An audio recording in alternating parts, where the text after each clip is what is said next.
اعوذ باللہ من الشیطان الرجیم بسم اللہ الرحمن الرحیم۔ حاشی ٹی وی کے معزز ناظرین، السلام علیکم ورحمۃ اللہ وبرکاتہ۔ حضرت عیسیٰ علیہ السلام کے آسمان پر اٹھا لیے جانے کے بعد عیسائیوں کا حال بے حد خراب اور نہایت ابتر ہو گیا۔ لوگ بت پرستی کرنے لگے اور دوسروں کو بھی بت پرستی پر مجبور کرنے لگے۔ ان کا ایک بادشاہ جس کا نام دقیانوس تھا اس قدر ظالم تھا کہ جو شخص بت پرستی سے انکار کرتا تھا یہ اس کو قتل کر ڈالتا تھا۔ اصحاب کہف شہر افسوس کے شرفاء تھے جو بادشاہ کے معزز درباری بھی تھے، مگر یہ لوگ صاحب ایمان اور بت پرستی سے انتہائی بیزار تھے۔ بادشاہ دقیانوس کے ظلم و جبر سے پریشان ہو کر یہ لوگ اپنا ایمان بچانے کے لیے اس کے دربار سے بھاگ نکلے اور قریب کے پہاڑ میں ایک غار کے اندر پناہ حاصل کی اور سو گئے، تو 300 سال سے زیادہ عرصے تک اسی حال میں سوتے رہ گئے۔ بادشاہ دقیانوس نے جب ان لوگوں کو تلاش کرایا اور اسے معلوم ہوا کہ یہ لوگ غار کے اندر ہیں تو وہ بے حد ناراض ہوا اور فرط غیظ و غضب میں یہ حکم دیا کہ غار کو ایک سنگین دیوار اٹھا کر بند کر دیا جائے تاکہ یہ لوگ اسی میں رہ کر مر جائیں اور وہی غار ان لوگوں کی قبر بن جائے۔ مگر دقیانوس نے جس شخص کے سپرد یہ کام کیا تھا وہ بہت ہی نیک دل اور صاحب ایمان آدمی تھا۔ اس نے اصحاب کہف کے نام، ان کی تعداد اور ان کا پورا واقعہ ایک تختی پر کندہ کرا کر تانبے کے صندوق کے اندر رکھ کر دیوار کی بنیاد میں رکھ دیا، اور اسی طرح کی ایک تختی شاہی خزانے میں بھی محفوظ کرا دی۔ کچھ دنوں کے بعد دقیانوس بادشاہ مر گیا اور سلطنتیں بدلتی رہیں، یہاں تک کہ ایک نیک دل اور انصاف پرور بادشاہ جس کا نام بیدروس تھا تخت نشین ہوا، جس نے 68 سال تک بہت ہی شان و شوکت کے ساتھ حکومت کی۔ اس کے دور میں مذہبی فرقہ بندی شروع ہو گئی اور بعض لوگ مرنے کے بعد اٹھنے اور قیامت کا انکار کرنے لگے۔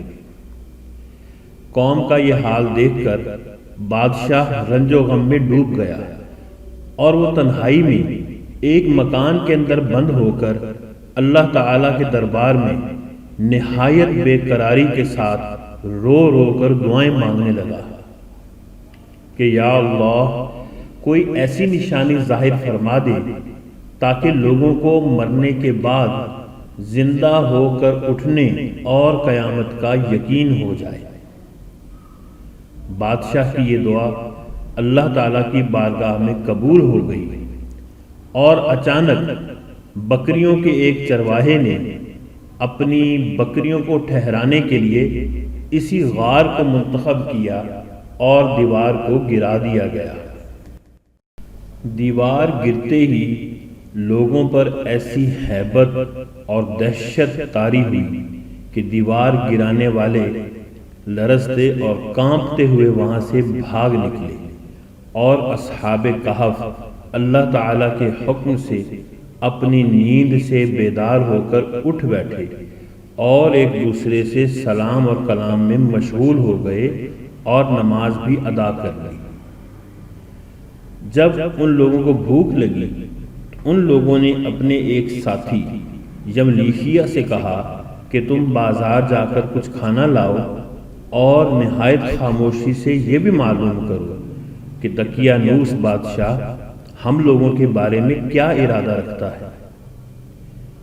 یملیخیہ غار سے نکل کر بازار گئے اور یہ دیکھ کر حیران رہ گئے کہ شہر میں ہر طرف اسلام کا چرچا ہے اور لوگ اعلانیہ حضرت عیسیٰ علیہ السلام کا کلمہ پڑھ رہے ہیں۔ یملیکیہ یہ منظر دیکھ کر حیرت میں ڈوب گئے کہ الہی یہ قصہ کیا ہے کہ اس شہر میں تو ایمان اور اسلام کا نام لینا بھی جرم تھا، آج یہ انقلاب کہاں سے آ گیا؟ پھر آپ ایک روٹیوں کی دکان پر کھانا لینے گئے اور دقیانوس کے زمانے کا سکہ دکاندار کو دیا جس کا چلن بند ہو چکا تھا، بلکہ کوئی اس سکے کا دیکھنے والا بھی باقی نہیں رہ گیا تھا۔ دکاندار کو شبہ ہوا کہ شاید اس شخص کو کوئی پرانا خزانہ مل گیا ہے، چنانچہ دکاندار نے ان کو حکام کے سپرد کر دیا اور حکام نے ان سے خزانے کے بارے میں پوچھ گچھ شروع کر دی اور کہا کہ بتاؤ خزانہ کہاں ہے؟ یملیکیہ نے کہا کوئی خزانہ نہیں ہے، یہ ہمارا ہی پیسہ ہے۔ حکام نے کہا کہ ہم کس طرح مان لیں کہ یہ تمہارا پیسہ ہے؟ یہ سکہ جو تمہارے ہاتھ میں ہے تو 300 برس پرانا ہے اور کئی اشرے گزر گئے کہ اس سکے کا تو چلن بھی بند ہو گیا اور تم ابھی جوان ہو، لہٰذا ہمیں صاف صاف بات بتاؤ، معاملہ کیا ہے؟ یہ سن کر یملیکیہ نے کہا کہ تم لوگ پہلے مجھے یہ بتاؤ کہ بادشاہ دقیانوس کا کیا حال ہے؟ حکام نے جواب دیا کہ آج روئے زمین پر اس نام کا تو کوئی بادشاہ نہیں ہے، ہاں سینکڑوں برس پہلے اس نام کا ایک بے ایمان بادشاہ گزرا ہے جو بتوں کی پوجا کرتا تھا۔ یملیکیہ نے جواب دیا کہ ابھی کل ہی تو ہم لوگ اس کے خوف سے اپنے ایمان اور جان کو بچا کر بھاگے ہیں، میرے ساتھی قریب ہی کے ایک غار میں موجود ہیں، تم لوگ میرے ساتھ چلو، میں تم لوگوں کو ان سے ملا دوں۔ چنانچہ حکام اور معززین شہر بڑی تعداد میں اس غار کے پاس پہنچے۔ اصحاب کہف یملیکیہ کے انتظار میں تھے۔ جب ان کی واپسی میں دیر ہوئی تو ان لوگوں نے یہ خیال کیا کہ شاید یملیکیہ گرفتار ہو گئی، اور جب غار کے منہ پر بہت سے آدمیوں کا شور و غوغا ان لوگوں نے سنا تو سمجھ بیٹھے کہ غالباً بادشاہ دقیانوس کی فوج ہماری گرفتاری کے لیے پہنچ گئی ہے۔ تو یہ اللہ کے نیک بندے نہایت اخلاص کے ساتھ اللہ تعالیٰ کے ذکر اور توبہ اور استغفار میں مشغول ہو گئے۔ حکام نے غار پر پہنچ کر تانبے کا صندوق برآمد کیا اور اس کے اندر سے تختی نکال کر پڑھا تو اس تختی پر اصحاب کہف کے نام لکھے ہوئے تھے، اور یہ بھی تحریر تھا کہ یہ مومنوں کی جماعت اپنے دین کی حفاظت کے لیے دقیانوس بادشاہ کے خوف سے اس غار میں باہر گزین ہوئی ہے۔ تو دقیانوس نے خبر پا کر ایک دیوار سے ان لوگوں کو غار میں بند کر دیا ہے۔